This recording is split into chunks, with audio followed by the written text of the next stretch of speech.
भेटतो, येशू तुला भेटतो, येशू तुला भेटतो, येशू तुला भेटतो. कधी नाही बदलणार, येशू तुला भेटतो, कधी नाही बदलणार, येशू तुला भेटतो. आपल्या लोकांस भेटून भोजन देणार, आपल्या लोकांस भेटून भोजन देणार. आज पण तुला तृप्त करणार, आज पण तुला तृप्त करणार, येशू तुला भेटतो, येशू तुला भेटतो. आपल्या लोकांस भेटून रोग सर्व मिटवणार, आपल्या लोकांस भेटून रोग सर्व मिटवणार. आज पण तुला बरं करणार, आज पण तुला बरं करणार, येशू तुला भेटतो, येशू तुला भेटतो, येशू तुला भेटतो, येशू तुला भेटतो.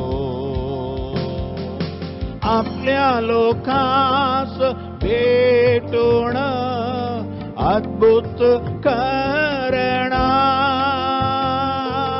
आपल्या लोकांस भेटून अद्भुत करणार. आज पण तुझ्यात क्रिया करणार, आज पण तुझ्यात क्रिया करणार, येशू तुला भेटतो, येशू तुला भेटतो, येशू तुला भेटतो, येशू तुला भेटतो. कधी नाही बदलणार, येशू तुला भेटतो, कधी नाही बदलणार, येशू तुला भेटतो.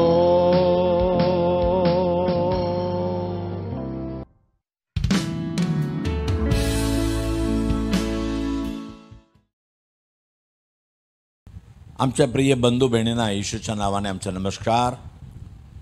आज 9 दिवसाचा आशीर्वाद तुमच्यावर येऊ दे. हा येशू तुला भेटतो कार्यक्रम मराठीमध्ये प्रत्येक रविवारी दुपारी 3 वाजता येत आहे. तुम्ही स्वतः पहा आणि इतरांना सांगा, म्हणजे तुमच्याद्वारे इतरांना पण आशीर्वाद भेटणार. आजच्या वचनाकडे जाऊया. प्रेषितांची कृती 14 अध्याय त्याचा 8, 9 आणि 10 वचन. ॲक्ट्स 14, 8, 9, 10. लुस्त्रा नावाच्या शहरामध्ये पायाने आदू असा कोणी एक माणूस बसला होता. तो जन्मापासून पांगळा असून कधी चालता नव्हता. जन्मापासून पांगळा आहे. पण पौलुस देते देवाचं वचन सांगत आहे. तो पौलाचे बोलणे ऐकत असे. पौलाने त्याच्याकडे दृष्टी लावून व त्याला आपण बरे होऊ असा विश्वास आहे, असं त्याच्यामध्ये विश्वास आहे. तो बघत आहे. 9 वचन पुन्हा एकदा. त्याच्या दृष्टी लावून व त्याला आपण बरे होऊ असा विश्वास आहे असे पाहून. मी बरे होऊ शकतो. मी पांगळा आहे, जन्मापासून कधी चालला नाही, पण मी बरे होऊ शकतो, असा विश्वास आहे असं पाहून आता 10 वचन मोठ्याने म्हटले, तो आपल्या पायावर नीट उभे राहा. तेव्हा तो उडी मारून उठला आणि चालू लागला. हा विश्वास बघा, जन्मापासून कधी तो चालला नाही, तो पांगळा आहे, जमिनी बसत राहणार, रांगत राहणार. पण पौलाद्वारे देवाच्या वचन येत आहे, देवाच्या वचनावर विश्वास करतो आणि पौलाने ओळखून घेतलं याच्यामध्ये विश्वास आहे. कारण आमच्या विश्वासाने देवबापा आमच्या जीवनामध्ये चिन्ह चमत्कार करतो. कारण विश्वास देवाच्या वचनाने येतं. रोमक्रांस पत्र 10:17, रोमन्स 10:17, रोमक्रांस पत्र 10:17 मध्ये याप्रमाणे विश्वास वार्तेने व वार्ता ख्रिस्ताच्या वचनाच्या द्वारे होते. विश्वास वार्ते म्हणजे देवाच्या वचनाने विश्वास येते. आणि हे चमत्कार पाहून कित्येक लोक देवाकडे वळले, कित्येक लोक देवावर विश्वास केले. का हा पांगळा मनुष्य चालू शकत नव्हता, हा चालू लागला, किती मोठा चमत्कार घडला, तर आम्हाला पण चमत्कार होणार. हा तुमच्यामध्ये विश्वास तारणाकरिता बरं होऊ शकतो असाही विश्वास आहे का? तुम्ही लूक 7:50 मध्ये, लूक 7:50, लूक 7:50, मग येशूने त्या स्त्रीला म्हटले, तुझ्या विश्वासाने तुला तारले आहे, शांतीने जा. तुझ्या विश्वासाने तुला तारण दिलेलं आहे, शांतीने जा. इथे काय घडलं? वर्स 37 37 वचनामध्ये तुम्ही पाहत आहे, येशू एक फरिशीच्या घरामध्ये, तेव्हा पहा त्या गावात कोणी एक पापी स्त्री होती. तो पुरुषाच्या घरात जेवायला बसला आहे हे ऐकून ती सुगंधी तेलाची अलाबास्त्र कुपी घेऊन आली पुढं, आणि त्याच्या पायाशी, येशूच्या पायाशी मागे रडत उभी राहिली व आपल्या आसवाने त्याचे पाय भिजू लागली. तिने आपल्या डोक्याच्या केसाने ते पुसले, त्याच्या पायाचे मुके घेतले आणि त्यांना सुगंधी तेल लावले. आता पुढच्या वचनामध्ये, जेव्हा ज्या पुरुषाने त्याला बोलवले होते त्याने हे पाहून आपल्या मनात म्हटले, हा संदेष्टा, येशू संदेष्टा असता तर आपल्याला शिवत असलेली स्त्री कोण व कशी आहे, म्हणजे ती पापी आहे, हे त्याने ओळखले असते ना. येशू संदेष्टा आहे ना, येशूला सर्व काय कळतं ना. तर ही स्त्री पापी आहे मला माहीत आहे, आमच्या गावातच सगळ्या लोकांना माहीत आहे ही किती मोठं पापी स्त्री आहे. आता येशू येऊन येशूच्या मागे रडली, ठीक आहे, पण येशूच्या पायाला कसं तिने स्पर्श केली, कसं बाबा येशूला ते स्पर्श करते? त्याच्या मनामध्ये नवळ वाटलं, तो विचार करत राहिला. येशूने त्याला एक दृष्टांत सांगितलं. ए शिमोन, इकडे बाहेर आहे. एक मनुष्याकडे 2 नौकर होते. एक नौकराने 10,000 चांदीचे सिक्के उधार घेतले, म्हणजे बघा ना 10 लाख रुपये त्यांनी कर्ज घेतले होते.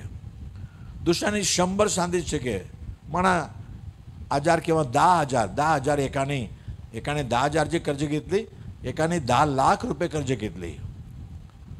पण मालकाला त्या दोघांवर दया आली, दोघांना त्यांनी क्षमा केली, कर्ज माफ केली. मग येशूने विचारलं, अरे सांग रे बाबा, या दोघांपैकी कोण मालकावर जास्त प्रेम करणार, प्रीती ठेवणार? शिमोनने म्हटलं, ज्याचे जास्त कर्ज माफ झाले ना तो जास्त प्रेम करणार, कारण की 10 लाख माफ केले ना. मग येशूने म्हटलं, हो, हिला तो पापी म्हटलं ना, मी तुझ्या घरामध्ये मी जेवायला आलेलो आहे आणि मला तुझ्या घरामध्ये येताना माझ्या पायद्वारा ते पाणी दिलं नाही, माझे पाय धुतला नाही. यहुद्यामध्ये मेहमान येताना, पाहुणा येताना त्याच्या पाय धुवून त्यांना स्वागत करतात. आणि दुसरी गोष्ट, तो माझ्या डोक्याला काय तेल लावले नाही. तिसरी गोष्ट, तो मला एक वेळा पण माझी चुंबन घेतले नाही, मला किस नाही केली. पण हिला बघ, ही आपल्या डोळ्याच्या अश्रूने माझ्या पाय धुवून घेतली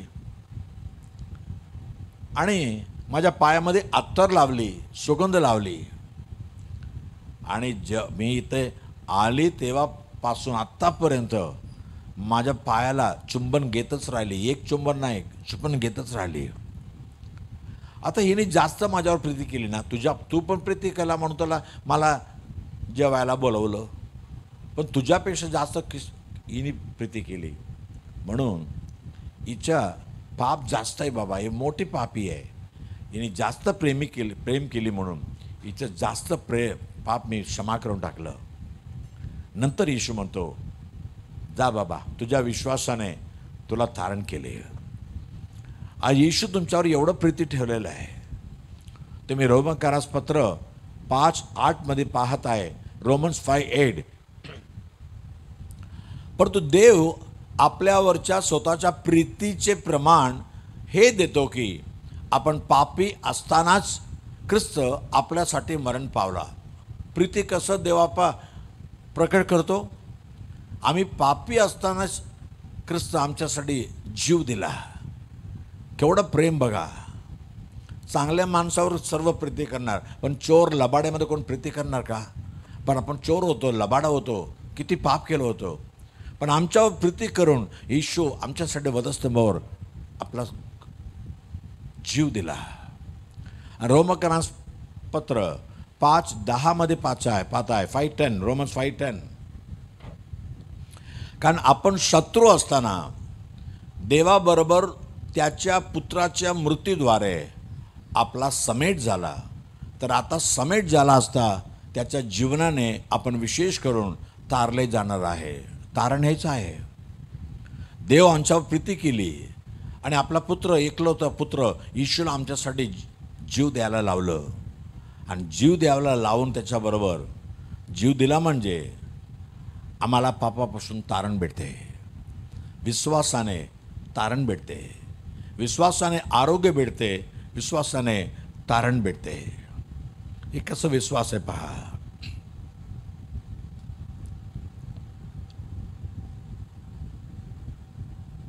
आणि लुका 8:10 मध्ये, लूक 8:50, लुका 8:50 मध्ये, लूक 8:50, इथे एक स्त्रीला पाहून येशू म्हणतो, भिवू नका.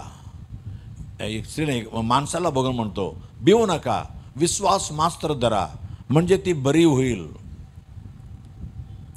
इथे 41 वचनामध्ये, लुका 8:41, तेव्हा पहा, याय नावाचा कोणी एक मनुष्य आला, तो सभास्थानाचा अधिकारी होता. त्याने येशूच्या पाया पडून त्याला आपल्या घरी येण्याची विनंती केली. पुढचं वचन 42. कारण त्याला सुमारे 12 वर्षांची एकुलती एक मुलगी होती, ती मरणास टेकली होती. मग तो जात असता लोक समुदाय त्याच्या भोवती गर्दी करत होता. याय नावाच्या प्राताच्या घराचा सरदार आहे.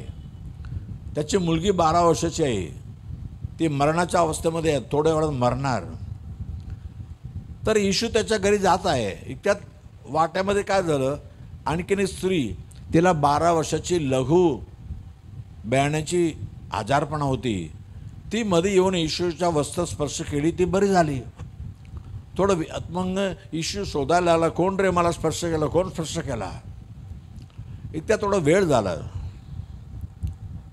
तर 49 वचनामध्ये, वर्स 49, 49 मध्ये तो बोलत आहे. इतक्यात सभास्थानाच्या अधिकाऱ्याच्या येथून कोणी येऊन त्याला सांगितलं, तुमची मुलगी मरण पावली आहे, आता गुरुजीला श्रम देऊ नका. तुमची मुलगी आजारी होती, पण आता ती मेली बाबा. आता गुरुजीला कशाला श्रम करता, ते येऊन काय फायदा नाही आहे. ती आजारी असताना येशू येऊन त्याला बरं करू शकतो. आता मेली की आता काय करायचं. तेव्हा येशू म्हणतो 50 वचनामध्ये, भिवू नको, विश्वास मात्र धरा म्हणजे ती बरी होईल. नंतर 52 वचनामध्ये वर्स 52, येशू त्या घरात आला आणि म्हणायला लागला, रडू नका, कारण ती मेली नाही बाबा, ती झोपत आहे. आणि पुढच्या 53 वचनामध्ये सगळे त्याला बघून हसायला लागले.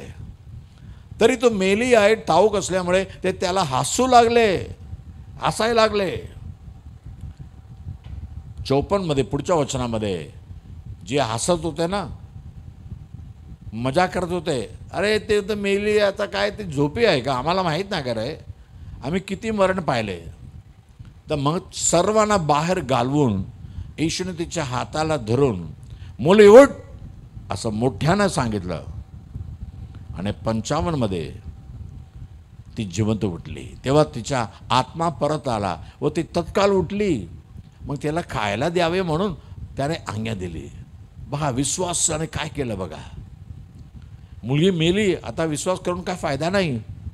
तरी येशू म्हणतो भिवू नको, आणखी विश्वास धर, ती बरी होईल बाबा.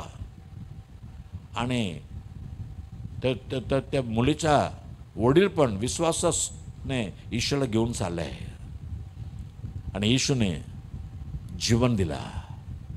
येशूने म्हटलं योहान 10 अध्याय 10 आणि 11 वचनामध्ये, जॉन 10 and 11, चोर येतो, चोर म्हणजे शैतान, तो केवळ चोरी करतो, घात करतो व नाश करायला येतो, पण मी तर त्यांना जीवन प्राप्ती व्हावी व ती विपुलपणे व्हावी म्हणून आलो आहे.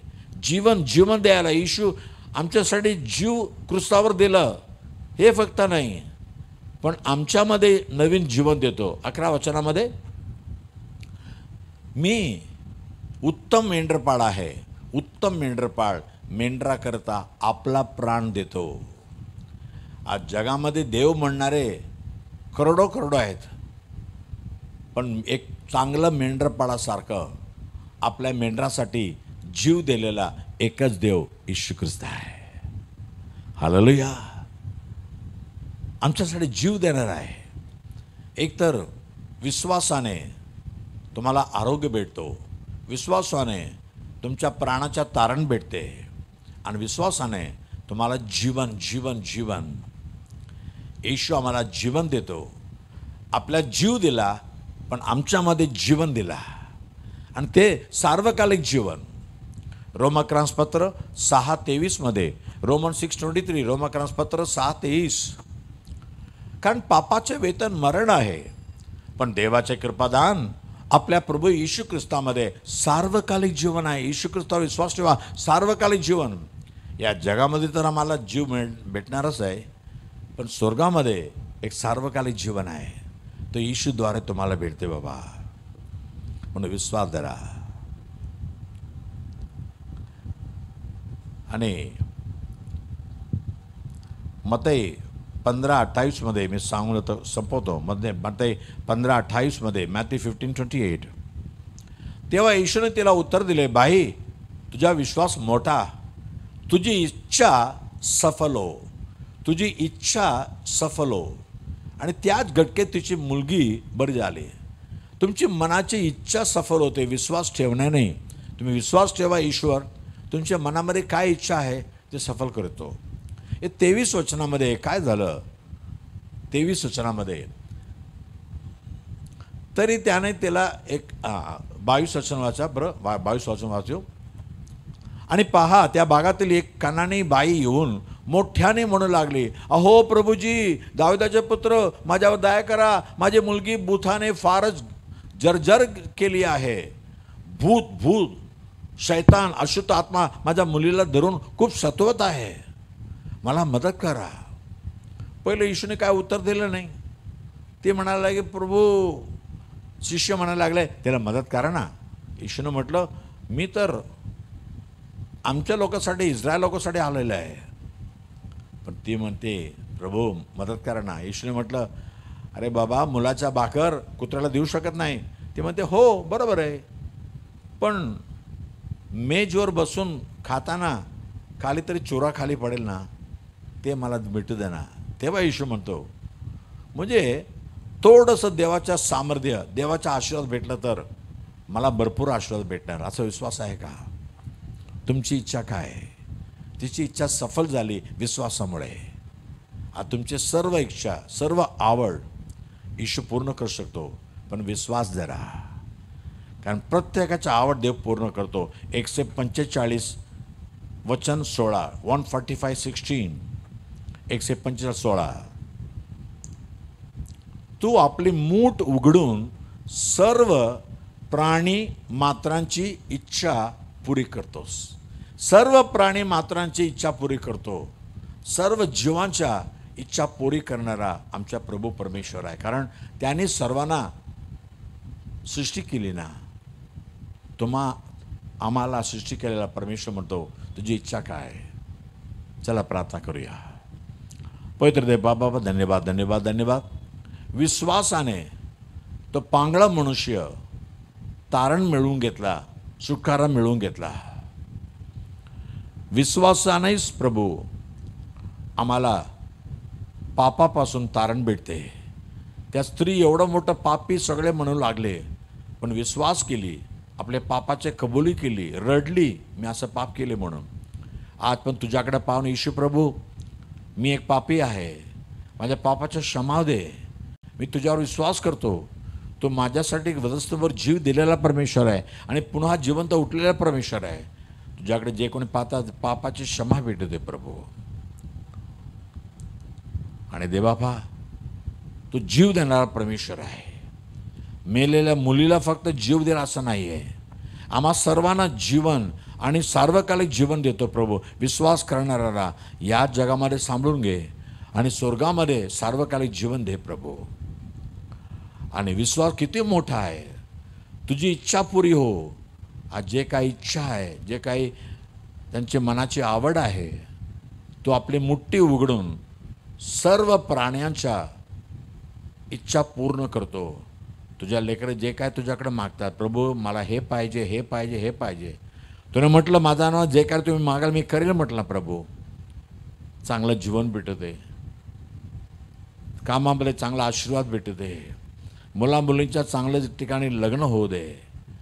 हे सर्व काय इच्छा पूर्ण कर. तुझ्या नावाचा गौरव कर. येशू ख्रिस्ताच्या नावाने मागितो म्हणा, ऐक प्रभू राजा. Amen amen. God bless you. देव तुम्हाला आशीर्वाद करो. पुढच्या रविवारी 3 वाजता पुन्हा भेटूया.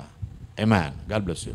आमचा पत्ता Bethel Pentecostal church, Bethel church road, Kamraj हायस्कूलचा मागे, 90 फीट रोड, धारावी, मुंबई 17. आमचा फोन नंबर 88566531 किंवा 9833333722 किंवा 932334244695.